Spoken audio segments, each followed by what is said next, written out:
ఎన్టీఆర్ జిల్లా జగ్గయ్యపేట చిల్లకల్లు గ్రామంలో ఎంపీడీఓ కార్యాలయం ముందు విద్యార్థుల తల్లిదండ్రులు నిరసనకు దిగారు. మండలంలోని 4 గ్రామాల్లో ఉన్న ప్రభుత్వ పాఠశాలను తొలగించడాన్ని తీవ్రంగా ఖండిస్తూ తల్లిదండ్రులు ఆందోళన వ్యక్తం చేస్తున్నారు. పాఠశాల రద్దు నేపథ్యంలో తమ పిల్లల భవిష్యత్తు అంధకారంలో పడుతుందని ఆవేదన వ్యక్తం చేశారు. ఈ ఆందోళన సందర్భంగా విద్యాశాఖ ఎంఈఓ చిట్టిబాబు తల్లిదండ్రులపై దూకుడుగా ప్రవర్తించారని ఆరోపణలు వెలువడుతున్నాయి.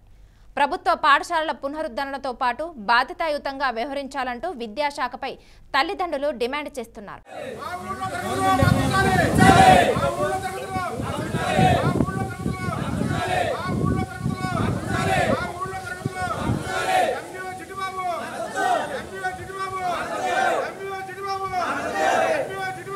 తీసేసానికి మనం ప్రపోజల్ చేస్తే పేరెంట్స్ దానికి ఒప్పుకోలేదు, విద్యార్థులు ఒప్పుకోలేదు అని రాసిచ్చాం.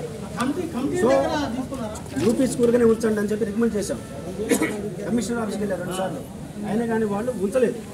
నేను చేసినట్టుగా నిజమా కాదని మీరు కమిషనర్ గారిని అడగండి, డిఓ గారిని ఎంక్వైరీ చేయండి. దాని జీవో మొత్తం మోడల్ ప్రైమరీ స్కూల్ యొక్క స్థానం విద్యార్థుల నమోదు మరియు అందుబాటులో ఉన్న మౌలిక సదుపాయాలపై ఆధారపడి ఉండాలి. అంటే వాళ్ళు మార్చినప్పుడు వాళ్ళకి అందుబాటులో ఉండాలి, అన్ని సదుపాయాలు ఉంటే పాఠశాల ఉంది. తగ్గినప్పుడు 1, 2 ఈ నిర్ణయం సంబంధిత పాఠశాల స్కూల్ మేనేజ్మెంట్ కమిటీల ద్వారా ధృవీకరించాలి.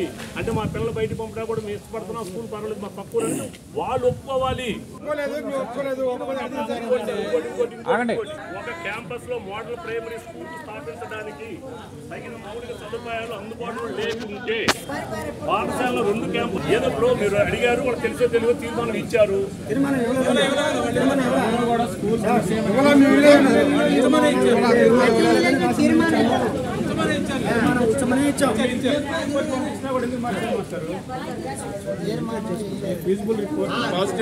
ఎక్కలపాడు, ధర్మవరపాడు, అగ్రహారం, వేదాద్రి